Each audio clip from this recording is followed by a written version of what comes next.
Welcome to It's a Woman's World, a show which looks at any and all topics under the sun from a woman's point of view. Hosted by Ali Naithani, and here's Ali. Welcome to the show. I'm going to get started by introducing my co-host today. We have Dr. Susan Strauss. Hello, Ali. Nice Hi, to be Susan. here as a co-host again, being Well, gone for a while. I'm so glad you're here.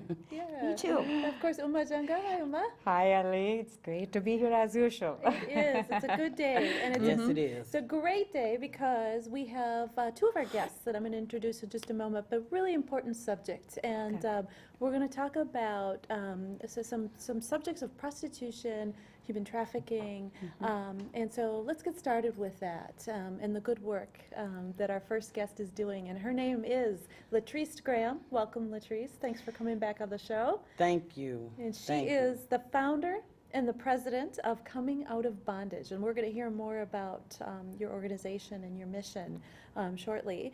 Then I'd also like to introduce Soncheary Griffin. And Soncheary has been a recipient of the program that Latriste started. So thank you both for being with us today. Thank you for having me. All right, Latriste, put it out there. Well, let's hear. How did you start coming out of bondage, and how long ago, and what are you all about? Yeah. First of all, again, I would like to say my name is Latriste Graham, and I'm a recovering prostitute.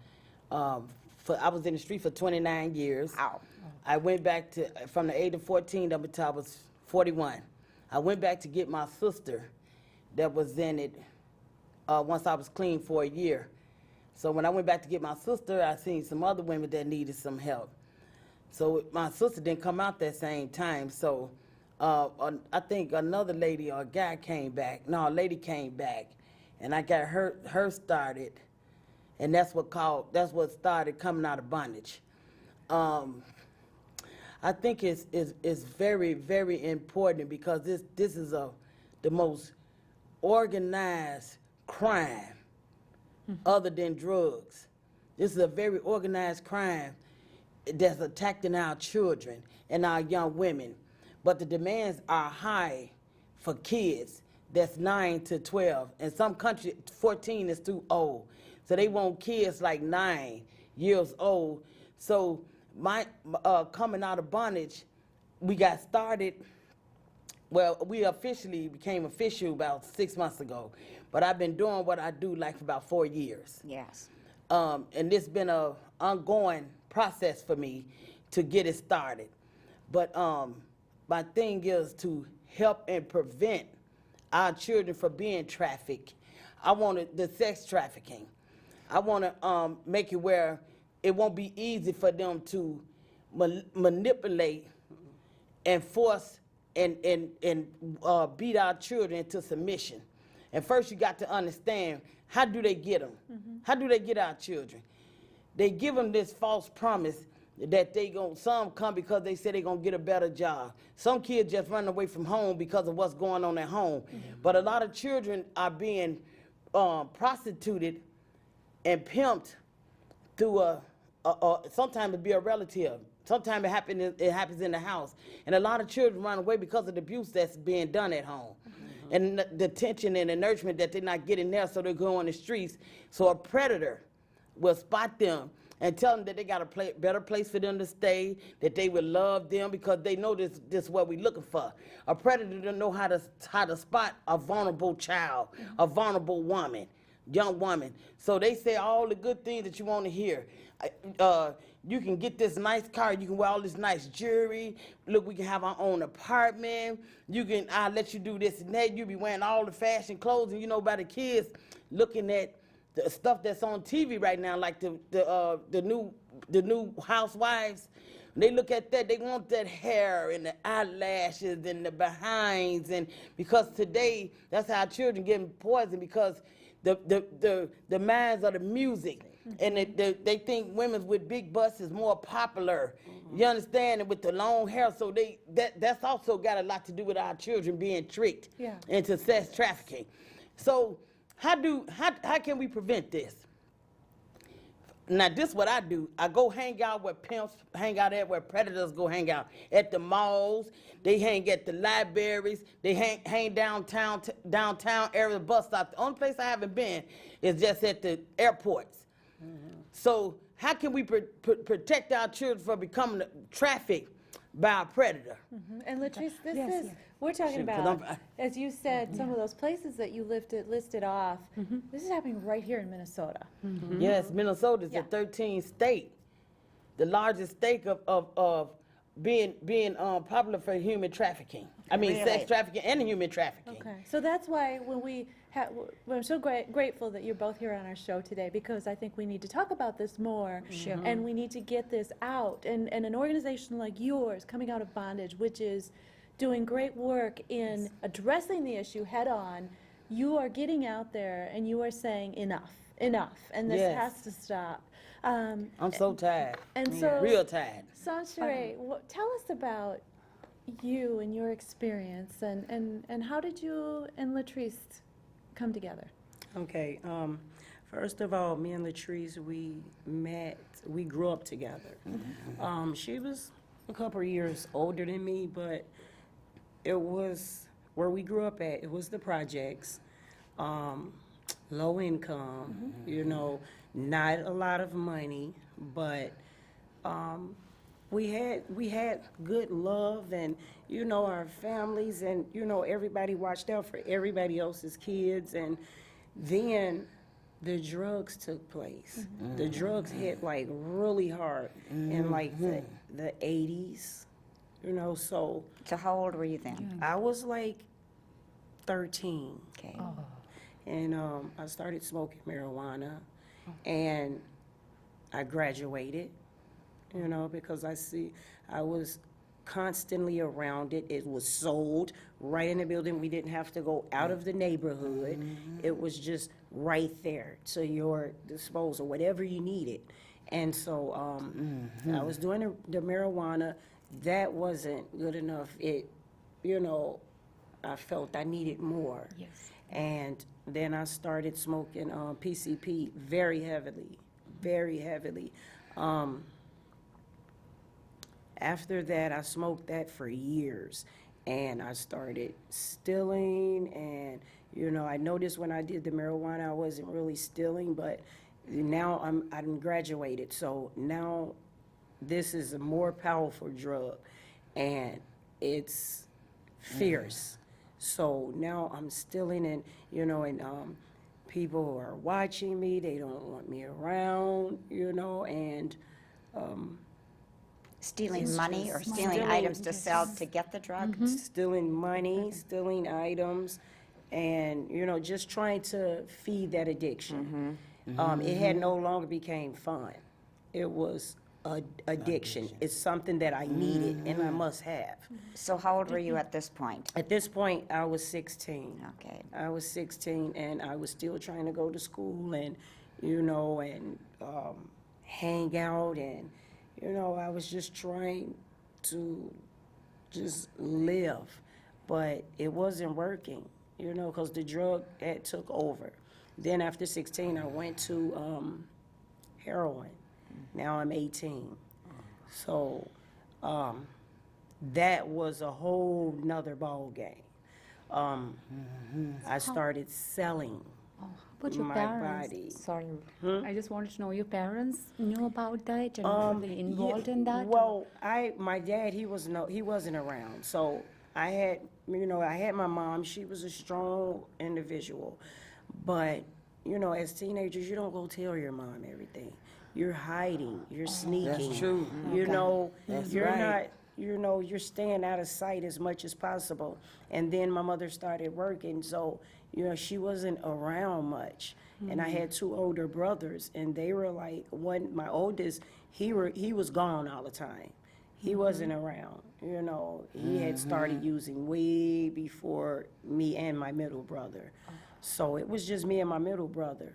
And he wasn't gonna tell because he was doing the Yeah, same thing. sure. Yes. You know, and then so he started like selling out of the house, and then Selling drugs? yeah, Okay. selling drugs out of the house, and the heroin, it had got so bad to where I started stealing more. Now I find myself not quote unquote on the street as I call it, but it doesn't matter. However it is, it's prostitution. If you're standing on a corner, if you're better waving your finger to a car to come and pick you up, or if you're calling somebody on the phone, you're still trading your body for drugs and sex, for drugs and money. So basically, it's the same thing. You know, Yes, you can that's call true. it whatever you want to call it, That's but true. you're selling yourself. And I found myself just getting worse. It was worse. You know, I started doing it more. I needed it more. So now I'm willing to go in stores now because I really don't like to sell myself. I really don't. But the addiction was way more powerful than the human mind. So that would get you through those moments?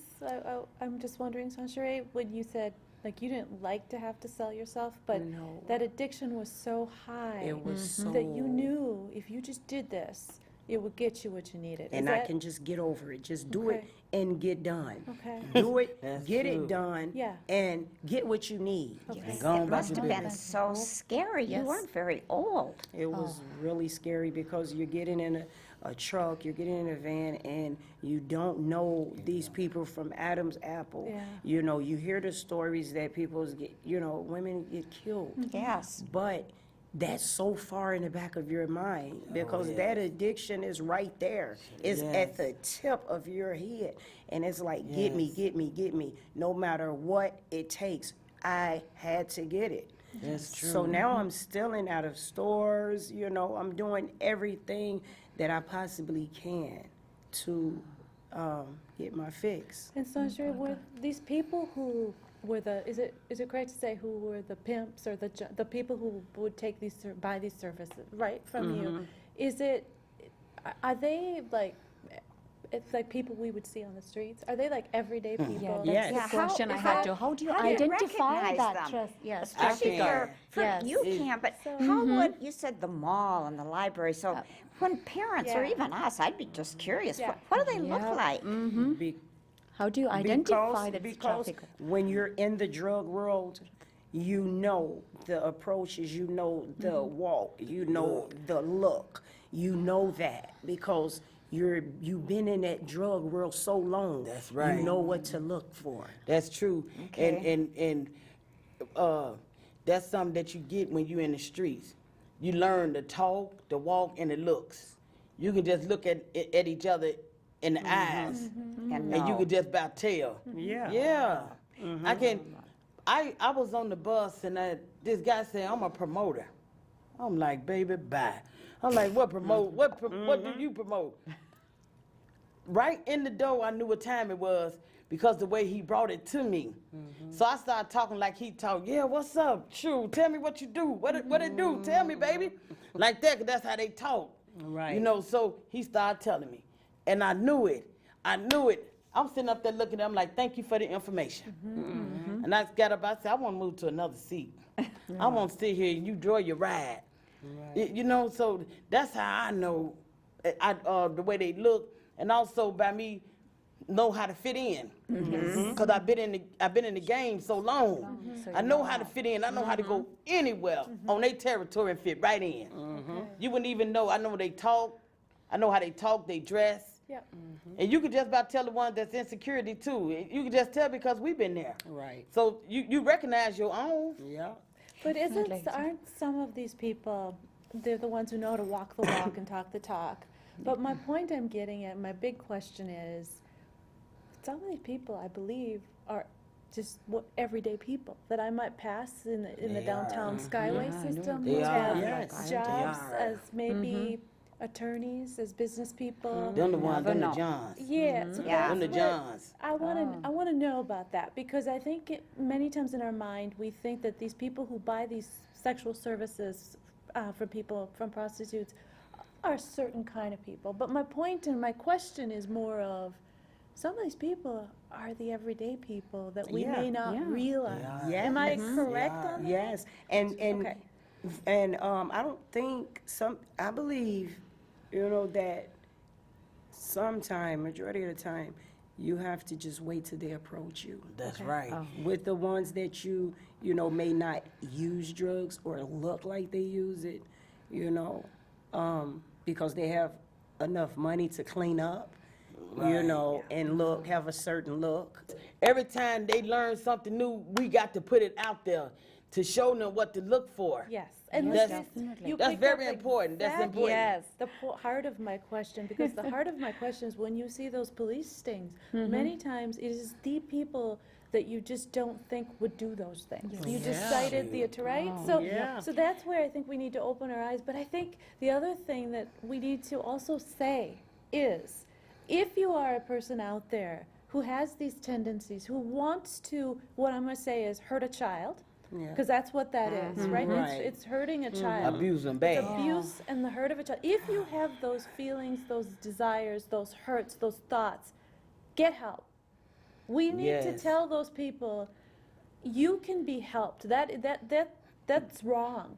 I think we just need to make that statement. We don't talk about that enough either, to say, what you are doing needs to be changed, and you too need to get help. That's because right. that is not okay At that you all. are hurting these Our children. Them our children. Yes.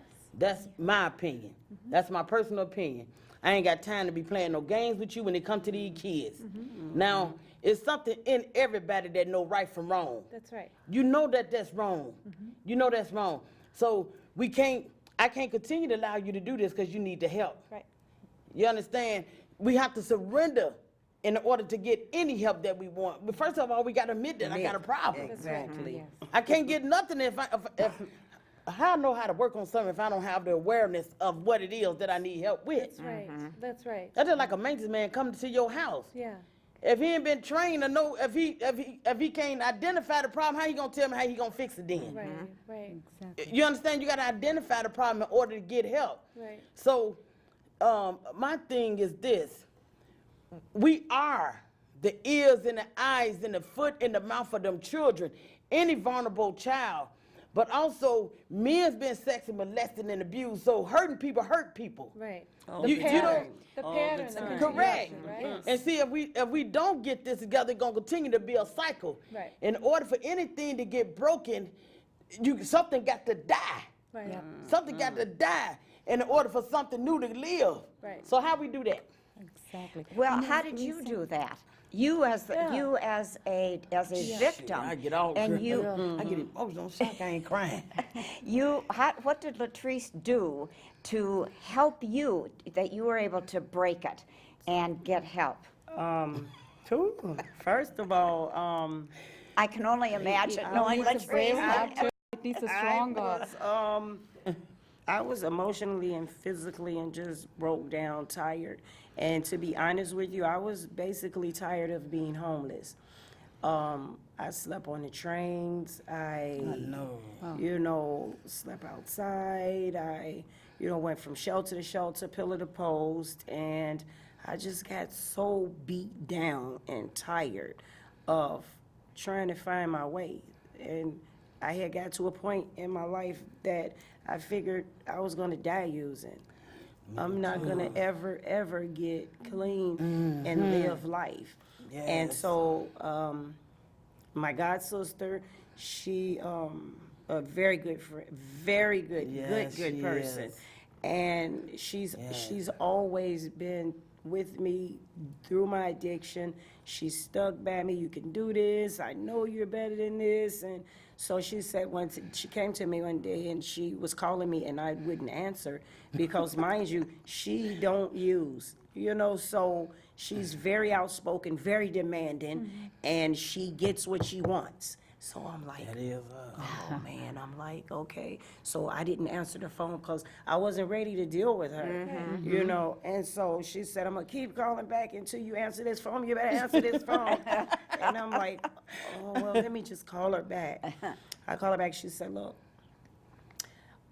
it's time for you to go. I bought you a ticket and you're gonna go to Minnesota. Tracy's down there, and at that time, Tracy had been here like 22 months, and so I'm like, Minnesota. I'm like, wait, no, Dana, no, you can't. Just send me to Minnesota. She said, just please do this. She was like, you can't do it here. You've been trying and trying and trying. And, you know, I had lost my kids. I had 5 beautiful babies, and I lost all 5 of them. And thank God that they went with their dad's mom, because if not, they would have went in a foster home, and I wouldn't have never saw them again. Because at that time, I was not ready to stop using. I was just ready to stop being homeless. You know, so I went, and Dina, she came and she got my things, and she said, throw everything away. And I'm like, no, I want my stuff. She said, nope, you got to start over. You're going to Minnesota, and Tracy's going to show you the ropes, and you're going to do okay. And I'm going to give you a year. Give yourself a year. She said, give yourself a year. And I'm going like, a year? Maybe 3 months, but a year.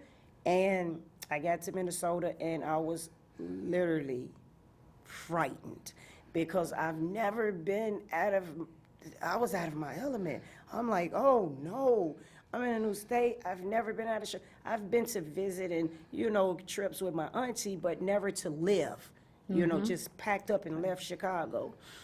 So I get here and I'm scared to death, and I'm waiting at the train with my bags, and I'm looking, and Tracy's nowhere to be found, and I'm like, oh, I'm gonna get in somebody's truck, and I'm going back to Chicago. And Tracy come walking around the corner and laughing, just looking at me laughing. And at that time, all the madness had went away. I was just so happy to see her, and I ran and I grabbed her and I hugged her, and boom, we was on our way, and I went to Salvation Army. I stayed there for 30 days, and while I was there, you know, I would come outside to take a cigarette break, and Tracy would pull up, and she'd be like, don't get too comfortable. Don't get used to this. You know, as addicts, we get complacent now. You got to keep it up. You got to move on. And I'm like, Tracy, okay. I'm like, no. Did you do this? Did you do this? Did you go there? I'm like, Trace, okay. So at that point in time, after the 30 days, I had decided that I'm gonna give this a shot. I'm like, I know God wouldn't send me here and go through all of this. I know that's right. For nothing. It has to be something that's gonna come up out of this. And so I gave it a try.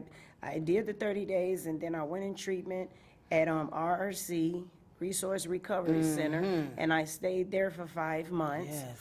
And after I left there, I went to Ascension Place over north, in the heart of the drugs, the heart, Broadway and Bryant. Yes. And once I made it through there for a year, I said, oh, I can do this.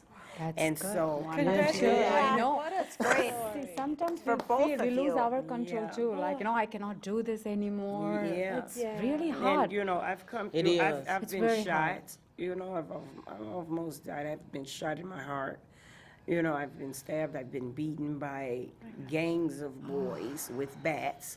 I was in intensive care at the Cook County Hospital, and, you know, just so on, beaten by boys and men, and, I know. you know, and today I just know that it is a God. If I can change and she can change, anybody can change. So, Soncheary, somebody watching us right now? They're listening to this? What are you going to say? What do you say to them? If somebody out there is in the shoes that you both were once in, what can we say to them right now to say your life can get better, your life can change? Yeah, I want to say to who is ever out there watching this, look, it can be done. It can be done. You know have to that's put right. your heart and soul into it, and you have to give it to God. You know, I thought that I could do it without him, and it's just impossible. It's impossible. whatever God you believe in, whatever your higher power is, grab on and hold on to it for dear life. And people, places, and things.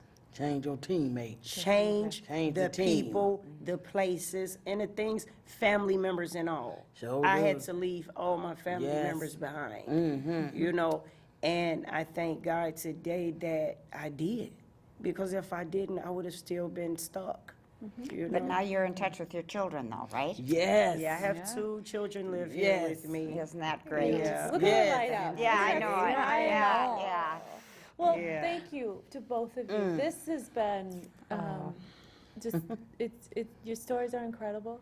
Your messages of hope are so inspirational, and we Yes. thank you for coming on here and talking to us and sharing with us your experiences. And we just want to say, please keep the good work up. We want you to come back. Yes, we want sure. you to Come back. about the good work that you're doing and all the lives that you're changing. Yes, and let it be another one. And it will be. Because God continue to bring them in.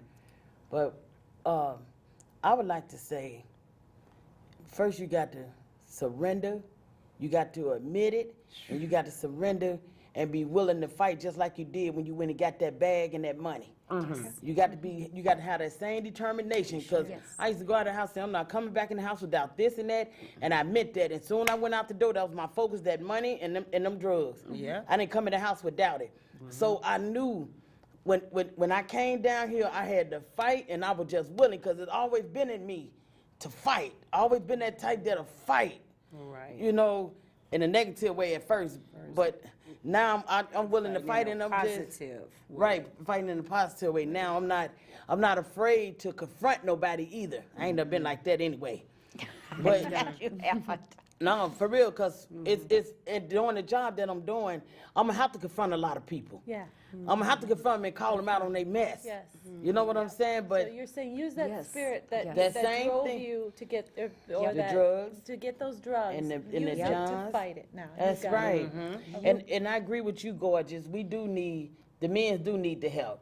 The men's, and well, we also have help men's get here too.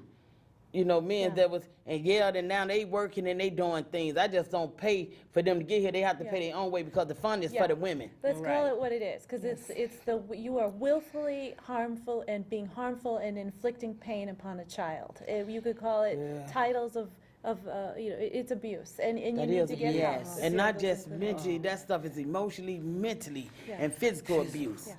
All right. Well, our show has come to an end, but we will have you on again. Thank and we thank you you. again for being here. Thank you. Dr. Thank Susan you. and Thank you Oma, very thank much. you so much. Thanks You both very should much. feel proud of yourself. Oh, you for should. such strong determination. What you've Really done is appreciate you guys. remarkable. Yep. Thanks. I am, and thanks you so much for having me. Me and I'll be too. delighted to come back. Wonderful. Yeah. We'll take you up I on that. appreciate being here as Mm-hmm. well, and I want to thank you, beautiful women, for all the efforts that you try to, all the things that you are doing. Because if you just sitting on the panel, that still changes somebody's life. Because you're the host, you're hosting different topics that the world need to see and hear. That's right. So we hope you all got that message today. And Yes. we thank you for joining us on today's edition of It's a Woman's World, and we hope to see you next time.